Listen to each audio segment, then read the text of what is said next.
Let me ask you something about your team meetings. Are they peaceful, predictable, efficient? Does everyone generally land in the same place without too much friction? And does the meeting end on time with a sense that things went well? If so, I want to offer you a question worth sitting with before you take too much comfort in that. What if the peace is not actually peace? What if what you're experiencing in those smooth, agreeable meetings is not alignment, but suppression? Not unity, but avoidance. Because here's the reality that most leaders have not fully reckoned with. The greatest threat to your team is not too much conflict, it's the absence of it. And when conflict is missing from the room, it does not disappear, it relocates. It goes into hallways and text threads and side conversations where it does far more damage than it ever would have if it had been surfaced and addressed directly in the meeting. Today, we're talking about how to bring it into the light and why learning to fight fair is one of the most important skills a leadership team can develop. And it's all right here, right now, and only on the 5 Gifts Podcast.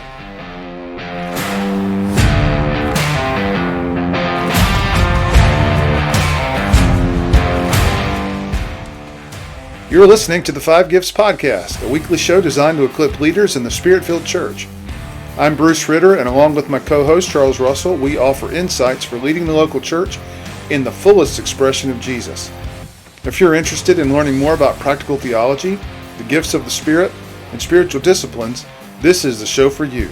Welcome to the 5 Gifts Podcast. Welcome back to the 5 Gifts Podcast. I'm Bruce Ritter, alongside the distinguished Charles Russell, and this is Season 3, Episode 17, and it's Part 2 of our Team Dynamics series. I want to welcome everybody. Charles and I have been this weekend in Dallas, Texas, just outside Dallas, meeting with some intercultural leaders, Brazilian churches, all kinds of Latin American churches, as well as some French-speaking African churches and some Asian churches. So, Charles, I know this has been an exciting weekend for you. It has been for me. Yeah, absolutely. It's always great when the body of Christ gets together, and we're always honored and privileged to be able to serve the body of Christ. And we've just had a phenomenal weekend. And on top of that, we're full of brisket and Tex-Mex. And so it's been a great weekend all the way around. So, but nevertheless, we're here today on this Monday, and glad that everyone has tuned in. Whether you're listening or viewing, we're glad to have you here on the podcast. And last episode, we began laying the foundation about the greatest barrier to team health is not incompetence or misalignment. It's the sin of invulnerability. And so the instinct to protect image rather than lead with honesty. We made the distinction between predictive trust, which is built on reliability and produces efficiency, and vulnerability-based trust, which is built on genuine safety and produces unity. Then we talked about what it looks like to begin building the deeper kind, starting with the leader going first. Yeah, and today we're building on that foundation, and really it is a logical next step, because once vulnerability-based trust begins to form with your team, something new becomes possible that just wasn't possible before. And for many leaders, the word for it still creates an involuntary tightening in the chest, and that is conflict. Conflict, not the destructive kind, not personal attacks or back channel politics, or the kind of tension that fractures relationships and undermines decisions. We're talking about the kind of conflict that healthy teams require in order to function at their best.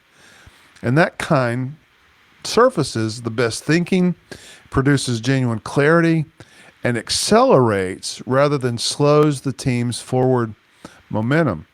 So this episode is called Mining for Conflict, the efficiency of fighting fair.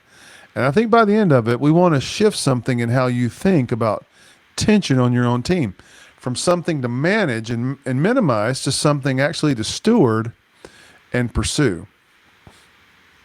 So before we can talk about what healthy conflict looks like, I think what we need to do is name what its absence actually produces, because artificial harmony is one of those misdiagnosed conditions in ministry leadership, and it's far more common than what most of us as leaders realize.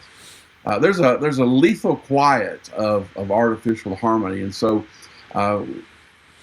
And really, when we're talking about artificial harmony, it's when a team appears unified on the surface, but underneath there are unspoken disagreements, unaddressed concerns, maybe even some unexpressed reservations that just seem to never make it into the actual meeting.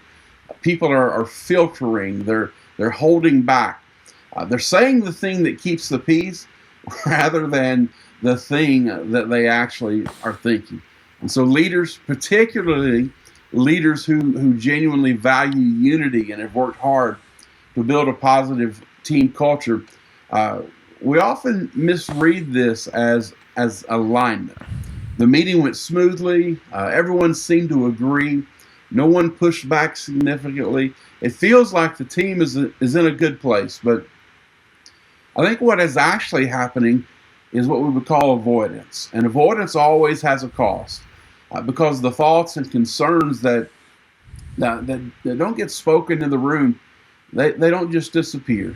They get spoken somewhere else, in the parking lot after the meeting, in a private text to a trusted colleague, could be in a conversation at home that evening.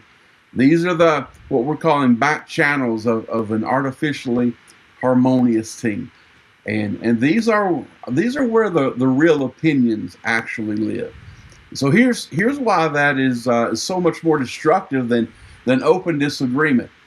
These back channel conversations operate without accountability, without the full information that other team members carry, without any possibility of resolution. So when conflict happens in the room, at minimum, it deals with the issue. It may be uncomfortable. It may take longer than the leader wants, but it's at least it's engaged, it's addressed. And so when conflict goes underground, now it becomes organizational politics. These competing narratives, fragmented trust, slowly that are slowly accumulating sense of that what gets said in the meeting is not actually what drives the decisions. And so that's the environment that artificial harmony produces over time. And it's far more corrosive than any tension that it was designed to avoid.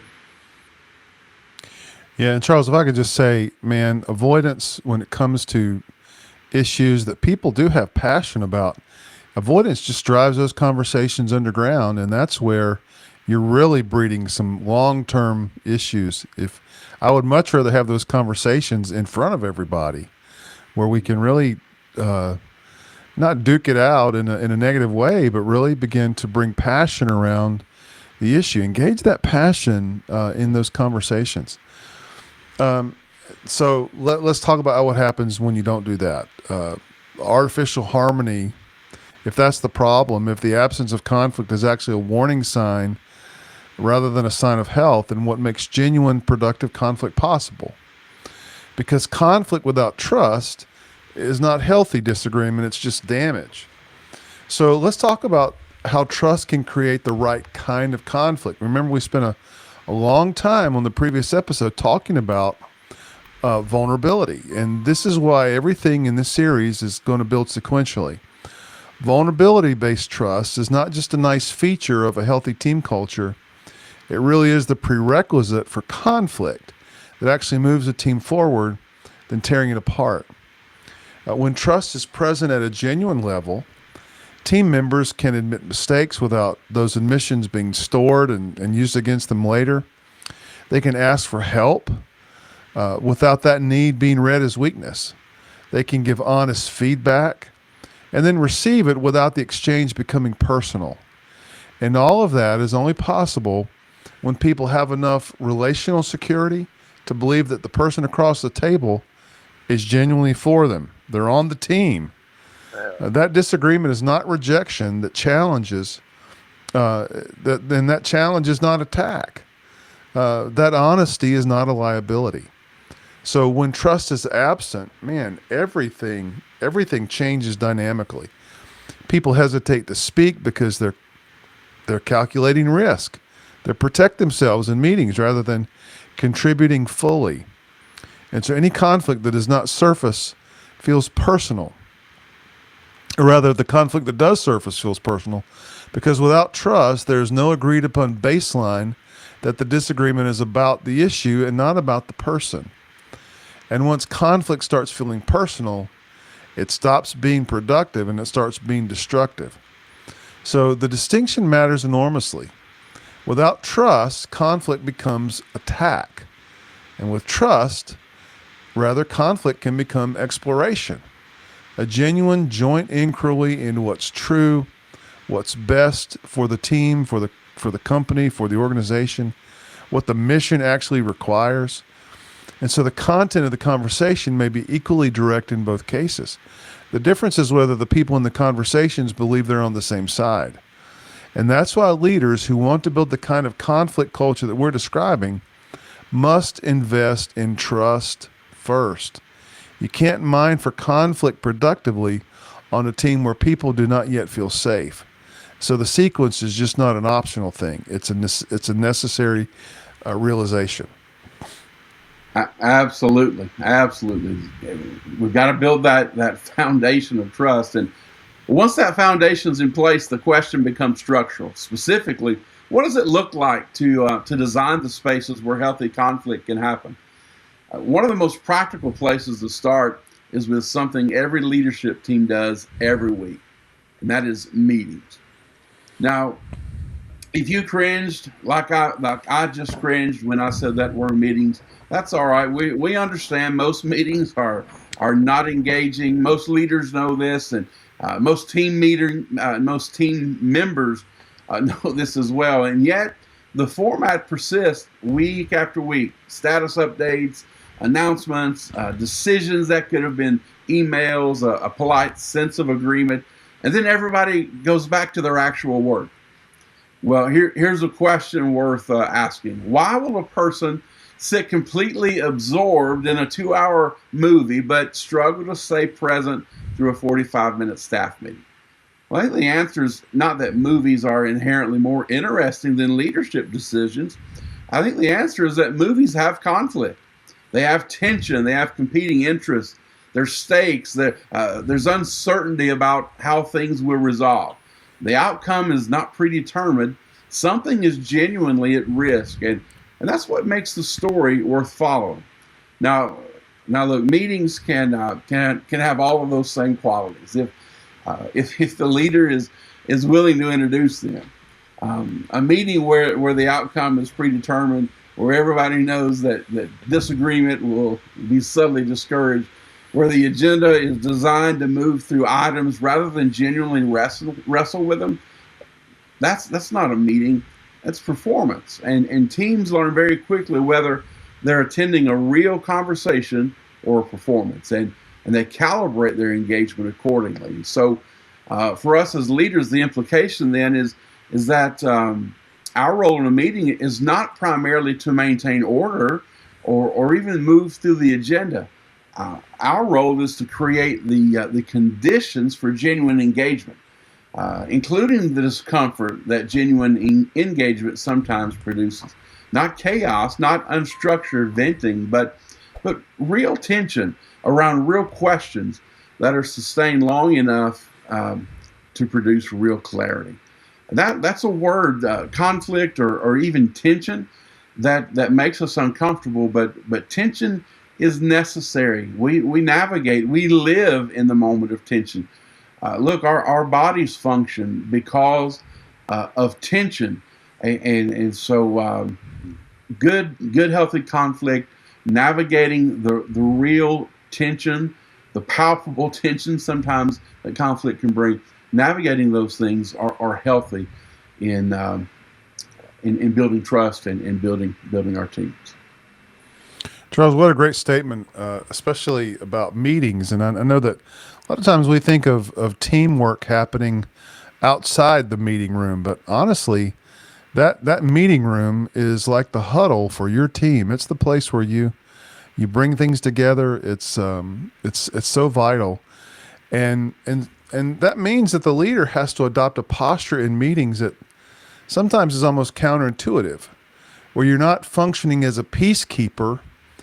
And let me say this too, not a timekeeper either, but what we might call a miner, someone who's actively looking for the conflict that's not yet in the room.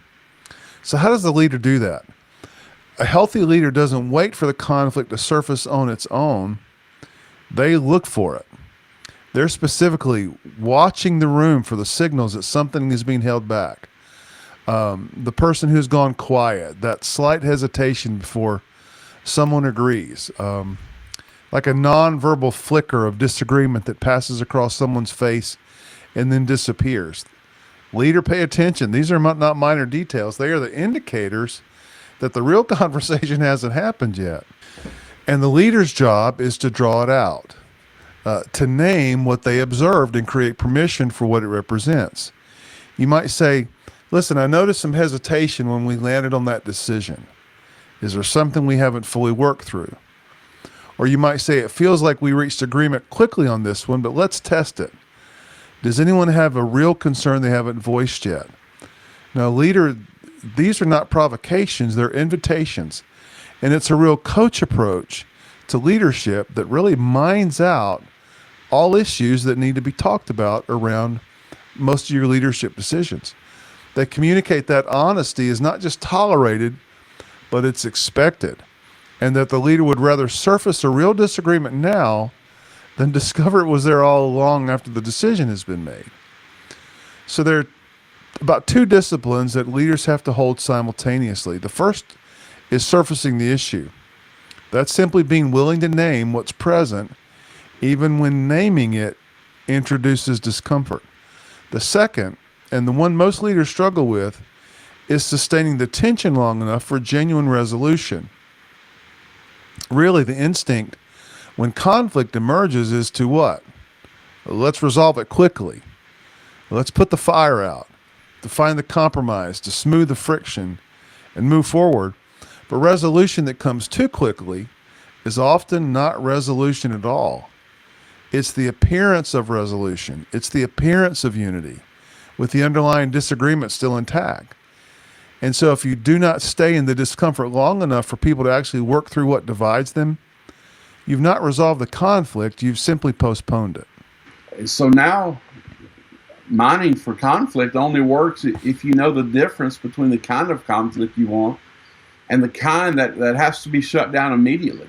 Because, look, not all conflict serves the team.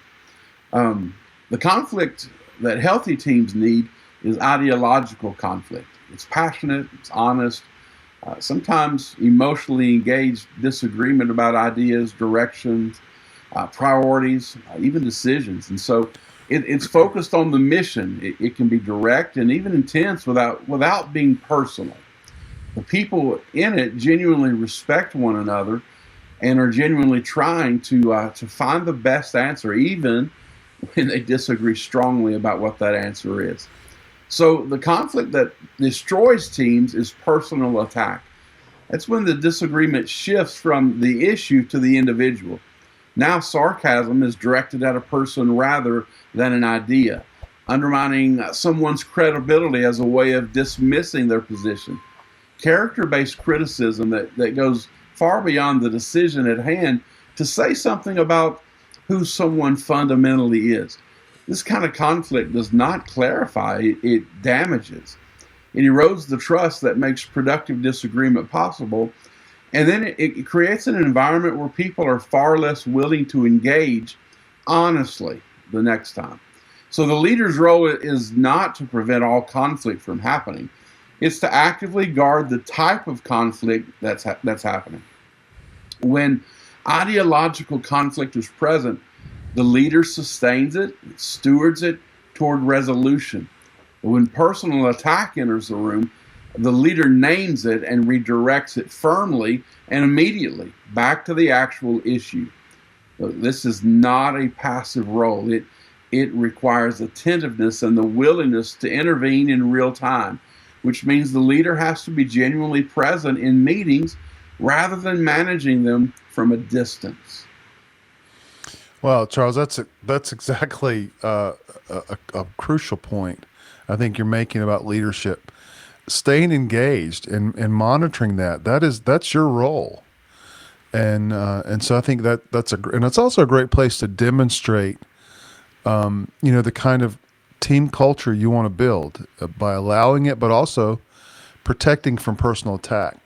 Listen, here's the payoff that makes all of this worth the investment. Because one of the most prominent myths about conflict is that it slows things down, and the reality is almost exactly the opposite. Most leaders avoid conflict because they believe, consciously or not, that engaging it costs more time and more energy than it's worth. And in the short term, that can feel true. I mean, a meeting where disagreement gets surfaced and works through does take longer than a meeting where everyone politely agrees and moves on. But here is what avoidance actually costs. Every unresolved disagreement leaves a meeting still unresolved because it has become a landmine. It sits beneath the surface of the team's work. It's invisible until circumstances raise the stakes enough to detonate it. And detonation at high stakes is exponentially more costly in time, in relational damage, in the quality of the decision ultimately made. And the original disagreement, it could have, if we talked about it more, if we worked through some of the conflict around it, if we addressed it, then we minimize that later on. And when conflict engaged early and honestly happens, then the team gains three things that matter. The first is buy-in. Listen, when people have genuinely had the opportunity to be heard, when their concerns were not just acknowledged but actually wrestled with, they tend to commit to the outcome even when it's not the outcome they advocated for. They lost the argument, but they were in the argument, and that is enough to produce genuine ownership. The second is clarity. Conflict removes ambiguity. It surfaces the assumptions and concepts that were previously invisible. It allows people to voice their concerns rather than keep it under the surface, only to fester and erupt at a later time. And I think it forces precision about what's actually being decided and why. And then the third result is speed, because a team that has genuinely worked through a disagreement and reached a committed decision moves faster than a team that's reached an apparent consensus, but is still quietly harboring disagreement underneath it. And this is the principle of disagree and commit. You don't need everyone to agree, but you do need everyone to commit. And commitment follows from a process that was genuine, where people actually were heard, where the disagreement was actually engaged, and then when the decision was actually made rather than deferred.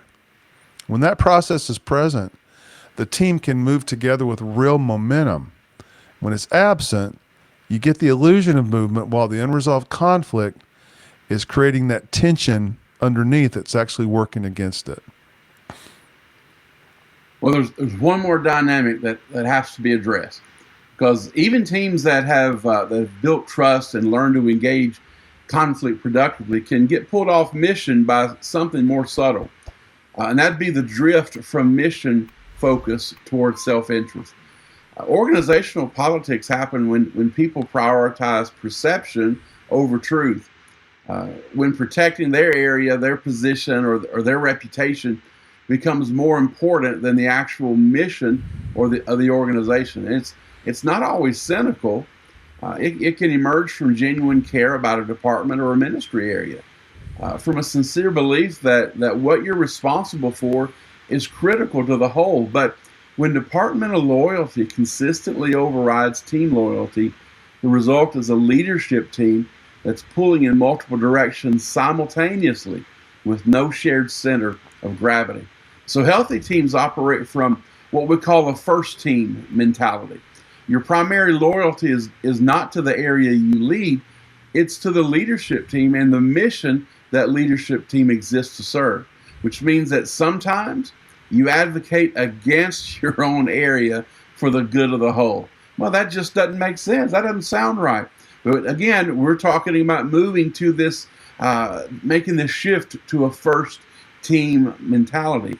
Your ministry doesn't exist for itself. It exists to lift the entire church, to accomplish the vision of the organization. Sometimes the budget decision that's best for the overall mission is not the budget decision that benefits your ministry. And so sometimes the strategic direction that is right for the church requires your team to carry more than its proportional share of the load.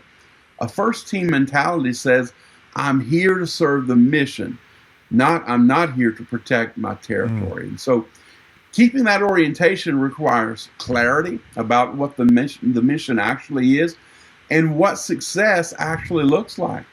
When teams have a clearly defined scoreboard, things like specific, measurable, agreed upon indicators of whether the work is producing what it's supposed to produce, then ego has less room to operate, because the question is no longer what serves my interest, but what moves the numbers that actually matter. That kind of clarity, it doesn't eliminate politics completely, but it does create an objective reference point that pulls the conversation back toward mission whenever it starts to drift. Boy, Charles, this is the last segment on getting from the political environment to a really missional team. I think that's worth probably the whole episode right there. Let me see if I can bring this to a practical landing for this week. There's 3 starting points that I'd like to leave with our listeners. The first is give real-time permission for conflict in your next meeting. Begin to work with it. When tension surfaces, name it, normalize it, and keep it going rather than resolving it prematurely. Communicate through your actions that honest disagreement is not a threat to you. It's not a threat to the room. It's what the room is for. It's what the meeting is scheduled for. Secondly, practice what we call cascading clarity at the end of every meeting. Before people leave, define clearly what was actually decided, what remains open, and what gets communicated to whom. This simple discipline prevents a significant amount of the ambiguity that generates a lot of the back channeling conversations once the meeting's over. Thirdly, start mining. If your next meeting feels too smooth, that if it ends without any real tension having been engaged, please don't call that a success. Ask the harder questions.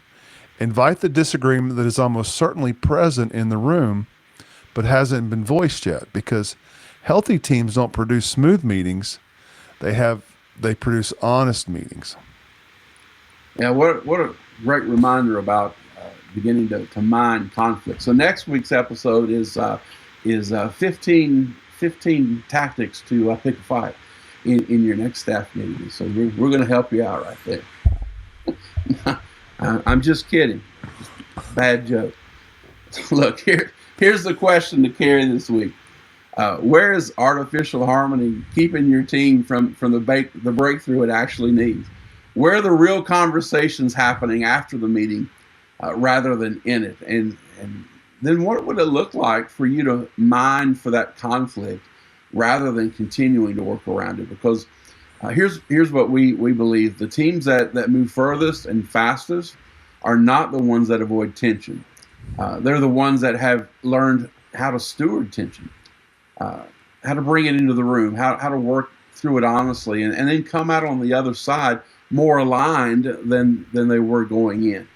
If this is if this is an area where your leadership team needs help, if you want to build the kind of conflict culture we've been describing, and you're not sure where to start, connect with us at charlesrusselltraining.com, charlesrussellministries.com, coachingcardia.com. We offer leadership coaching, team development for leaders who want to build something that functions the way it was designed to. So look, next episode, we continue this the team dynamic series. We're going to get into what happens when teams move beyond trust and healthy conflict into genuine collective accountability. It's one of the rarest dynamics in ministry leadership, and it may be the most powerful.